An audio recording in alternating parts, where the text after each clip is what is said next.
Some connections are dangerous without touch.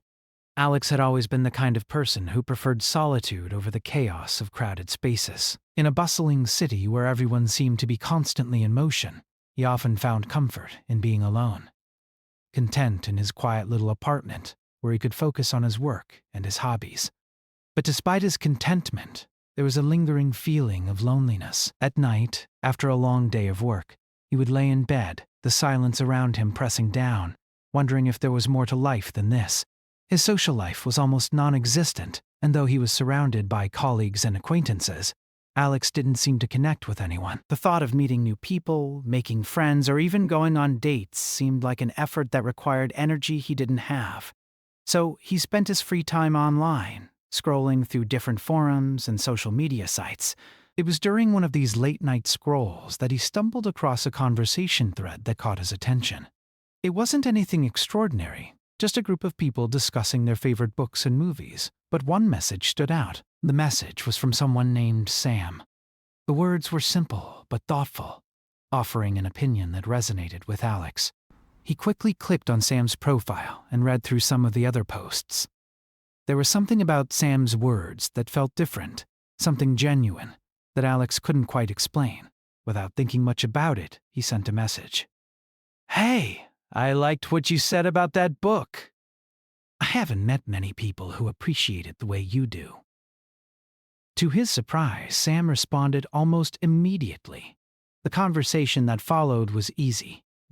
They discussed everything, from books to movies to little things about their daily lives. It felt comfortable, like talking to someone he had known for years. They shared stories about their childhoods, their dreams, and even their fears. For the first time in a long while, Alex felt seen, heard, and understood. Over the next few days, they messaged each other often. The connection deepened with every conversation. Alex found himself looking forward to hearing from Sam, feeling a spark of excitement every time he saw a notification on his phone. The words flowed easily, and before long, they started talking late into the night, long after Alex should have been asleep.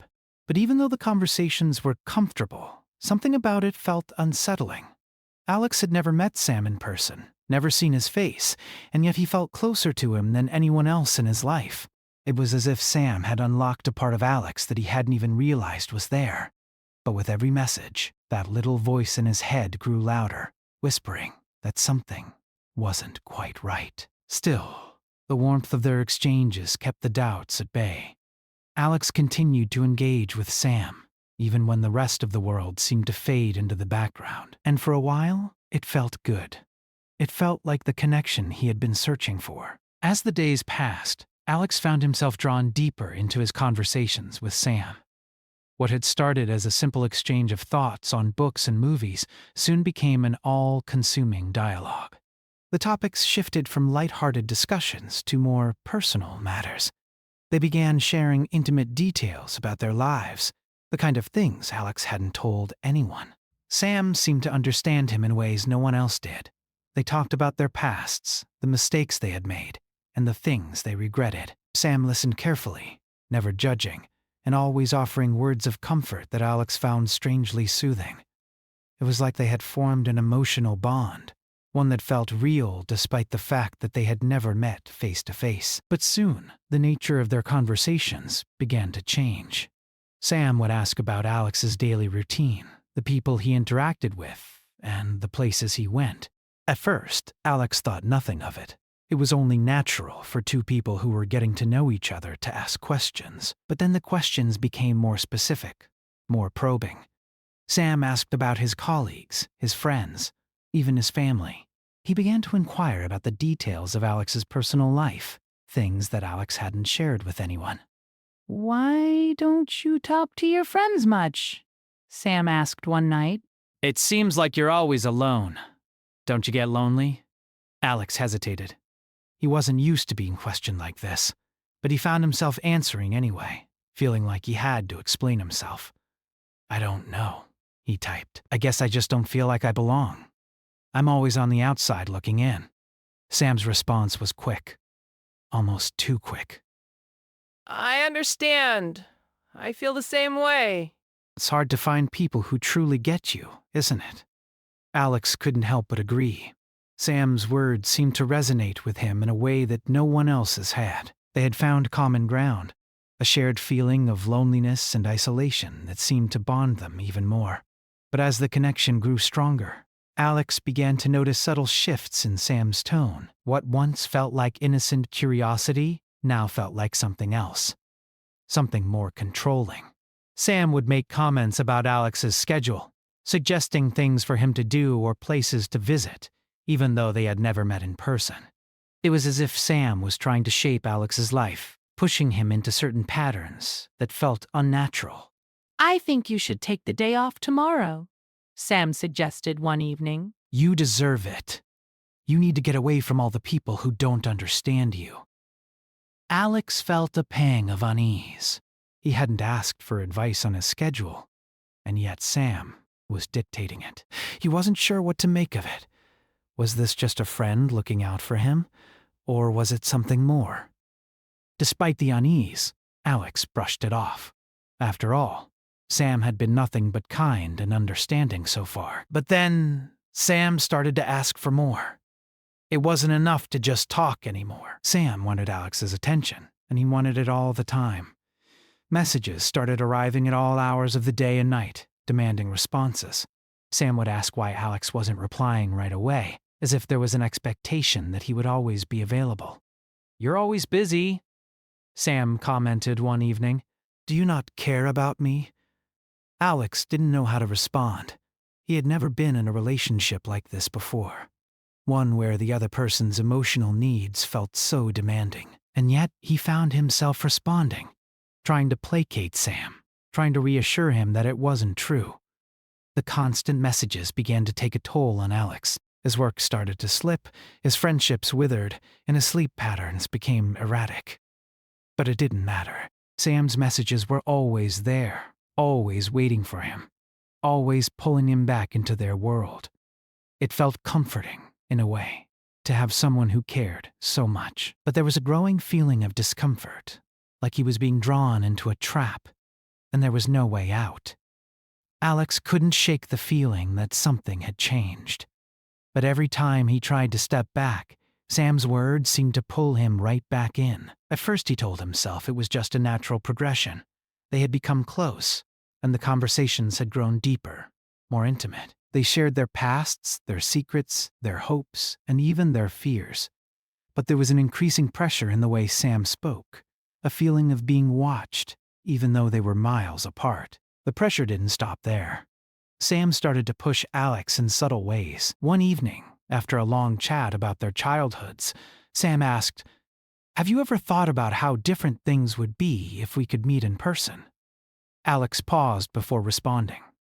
The question was simple enough, but it made him feel uneasy. He had never met anyone from the online world before. The thought of meeting Sam in person made his heart race, but he didn't know why. It was as though Sam had become such an integral part of his life that the idea of meeting in reality seemed both exciting and terrifying. He typed a quick response. I don't know. Maybe. One day. Sam's response was immediate. Why not now? Why not meet and see if we can make this real? The suggestion was casual, but carried weight. It seemed like a natural progression in their connection, yet something inside Alex told him that it wasn't. He had heard stories before of people meeting strangers online, only to find that the reality didn't match the connection they'd built over text. But Sam wasn't like that, or so Alex told himself. Sam was different. They had built something that felt real. Something that had started off innocent and evolved into something deeper. But as the conversations continued, the requests started to grow. Sam would ask for more details about Alex's day, his whereabouts, and who he was with. Sam wanted to know everything, from the color of his shirt to what time he was eating dinner. It was as if Alex's every move had become an open book, one that Sam was reading closely. The request started to feel less like innocent curiosity and more like control. One evening, after a particularly long conversation, Sam texted, "I know you're busy, but I think I deserve more of your attention, don't you think?" The words made Alex uncomfortable. It was one thing to share your thoughts and feelings, but now Sam was expecting something more, something that was beginning to feel like an obligation. Alex had to pause and think about the way his life was shifting. The once exciting connection was now starting to feel like a cage, one made of words and invisible strings. Despite the unease, Alex replied, "I care about you, Sam. You know that." Sam responded with a smiley face emoji, followed by a message that seemed both reassuring and unsettling. "I know you do." "I just want to make sure you care in the right way. You wouldn't want to lose me, would you?" Alex didn't know how to respond. The question felt loaded, and for the first time he wondered if this was how it started for people who found themselves trapped in unhealthy relationships, when small, seemingly innocent requests evolved into demands. Still, he told himself, it was nothing to worry about. Sam had been there for him when no one else had, and he couldn't just throw that away. Days passed, and the messages kept coming, increasingly frequent and more insistent. Sam began texting Alex at odd hours, demanding responses, even when Alex was in the middle of work or socializing with friends. The pressure to reply became overwhelming. Every time Alex tried to focus on something else, his phone would light up with another message from Sam. Sometimes Sam would send several in a row, almost as if Alex's silence was something Sam couldn't tolerate. One day, Alex went out for a walk to clear his head. He hadn't answered Sam's messages for hours, and he felt guilty. He checked his phone, and there it was. A new message from Sam. "Why are you avoiding me? You know I hate it when you do this." The guilt hit him like a wave. He had never wanted to hurt anyone, especially not Sam. But the realization began to sink in. This wasn't a normal friendship or relationship. This was something entirely different. Something unhealthy. But how could he stop? How could he just walk away from someone who had become such a big part of his life, even though they had never physically met? It wasn't until Sam sent another message that made Alex freeze that he knew he had to make a decision. "If you don't meet me soon, I'm not sure we can keep going." "I need to know you're serious about this." Alex felt the walls closing in on him. He couldn't keep living like this, constantly being pulled between his own life and Sam's expectations. But the thought of letting go, of losing the only connection that had ever made him feel seen, made his heart ache. The following days were a blur of confusion and anxiety. Alex didn't know how to handle the situation anymore. Sam had become a fixture in his life, a constant presence in his thoughts and messages. The pressure to meet Sam in person was becoming unbearable. He had no idea what to expect when they finally met, but the uncertainty gnawed at him. Was he ready for that kind of change? Was he willing to take the risk of stepping into the unknown? Sam's messages became more intense as the days went on, and Alex found himself losing sleep, constantly thinking about what to do. Every time his phone buzzed, his heart would race, wondering if it was another message from Sam, pulling him deeper into a world that felt suffocating. "I'm waiting for you," Sam wrote one night. "I've told you everything about me. Why won't you tell me everything about you?" Alex typed and deleted several responses. He didn't know how to explain that he needed space, that he wasn't ready to take things to the next level. But it wasn't just about the meeting anymore. It was about the control, the subtle manipulation that Sam had introduced into their relationship. And yet, Alex couldn't bring himself to sever the connection completely. He couldn't bring himself to hurt Sam, to shatter the fragile illusion they had built. The night they were supposed to meet, Alex found himself standing at the edge of a decision. He had agreed to meet Sam, but now, standing in his apartment, he couldn't move. His hands were shaking, his heart pounding in his chest. He had no idea what would happen next, but he felt like he was about to make a choice that would change everything. As the time for their meeting approached, Alex's phone lit up once again. It was a message from Sam, just 2 words. "Are you coming?" Alex stared at the screen, the weight of the decision pressing down on him. He took a deep breath and typed out a message. "I'm sorry, Sam. I can't do this." He hit send before he could change his mind, and in that moment, a wave of relief washed over him. For the first time in what felt like forever, he felt like he could breathe again. He wasn't sure what the future held, but for the first time in a long time, Alex was ready to face it without the suffocating weight of a connection that was never meant to be. The days that followed Alex's decision were a mix of relief and uncertainty. He had cut ties with Sam, something he never thought he would be able to do. His phone, once a constant source of messages and anxiety, now sat in his pocket, quiet and still.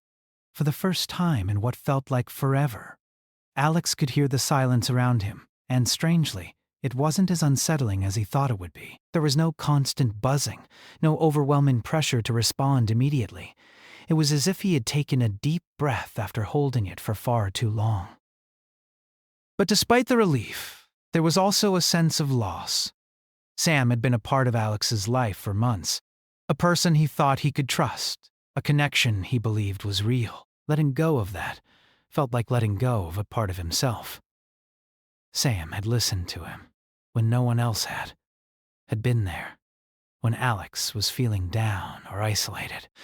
For a while, Sam had been the one person who seemed to understand him completely, and now that person was gone. Alex spent the first few days in a haze, not knowing what to do with the extra time and space. He felt lost in a way he hadn't expected. The absence of Sam's constant messages left him with a strange emptiness, a void that was harder to fill than he imagined. For the first time in months, Alex took a hard look at his life, examining the way he had let one connection dictate his every move. He realized how much of his time had been spent online, lost in the world of virtual conversations, while the real world had slowly faded into the background. At first, he struggled with what felt like loneliness. It was easy to get lost in the digital world, to find comfort in the immediate gratification of online conversations. But now, with Sam out of the picture, Alex began to understand how hollow those conversations could be. He realized that the virtual connection, while meaningful at times, could never replace the real, face-to-face interactions that he had neglected for so long. It wasn't just about Sam anymore. It was about Alex finding a balance between his online world and his real-world connections. He hadn't seen his friends in weeks, hadn't reached out to his family in months. He had been so absorbed in the digital relationship with Sam that he had forgotten what it meant to nurture the relationships around him. In the weeks that followed, Alex started reconnecting with people. At first it was awkward. He hadn't been the best at keeping in touch, and many of his friends had drifted away as he withdrew into his own world. But he made an effort. He called his sister, apologized for not being in touch, and started spending time with his old friends. He went out for coffee with a colleague, something he had stopped doing long ago. Slowly but surely, he began to build back the connections he had neglected. It wasn't easy, and it didn't happen overnight, but Alex began to see the value in real, tangible relationships. He started to understand that while online connections could be powerful, they could also be dangerous when they became the only thing that mattered. True connections, he realized, required more than just words. They required presence, shared experiences, and the kind of emotional depth that couldn't be fully conveyed through a screen. One afternoon, Alex found himself sitting in a park, reading a book, just enjoying the sunshine.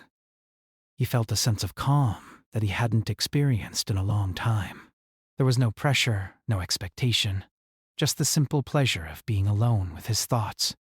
For the first time, he realized that he didn't need constant validation or constant connection to feel complete. He could be content on his own, and that was a lesson he had learned the hard way. He also started to appreciate the small things in life, the way the sky looked just before sunset, the sound of birds chirping in the morning, the smell of fresh coffee brewing in the kitchen. These little moments, he realized, were the ones that made life rich and fulfilling, not the endless hours spent staring at a screen, waiting for the next message or notification. It was in these quiet, simple moments that he found true peace. And as for Sam, Alex couldn't help but think about the person he had been in that relationship. He wasn't angry, just sad. He had allowed himself to get caught up in something that wasn't healthy. something that had taken more from him than it had given. But he also understood that he had played a part in it. He had allowed the boundaries to blur, he had ignored the red flags, and he had neglected the relationships that really mattered in his life. He couldn't change the past, but he could learn from it. In time, Alex forgave himself. He understood that we all make mistakes, that we all sometimes find ourselves in situations that aren't good for us. What mattered was how we handled those situations, how we grew from them. Alex knew that he was stronger for having gone through it. He had learned what it meant to truly connect with others, and he had learned the importance of balancing the digital world with the real world. There were still moments when he thought about Sam, when he wondered what might have been. But those thoughts were fewer and farther between. The more Alex focused on his real-life connections, the less he thought about the digital ones that had consumed him for so long. And when he did think about Sam, it was with a sense of understanding, not longing. He knew that he had made the right decision. As the months passed, Alex's life slowly started to feel more grounded. He wasn't as absorbed in the digital world anymore. He wasn't constantly checking his phone, waiting for messages or notifications. Instead, he focused on the things that mattered: his friends, his family, his own well-being. He found joy in the little things, in the moments of quiet solitude, and the moments shared with others. He had learned that true connection, real connection, could only be built in the physical world, where presence and touch mattered more than words on a screen. And as for Sam, Alex realized that some connections, while meaningful at the time, are better left in the past. Sometimes letting go was the only way to move forward, and Alex was finally ready to take that step. He was ready to embrace the future with all its challenges and rewards, knowing that he had learned the most valuable lesson of all: that true connection can never be built on a screen, but only in the real, tangible moments we share with others.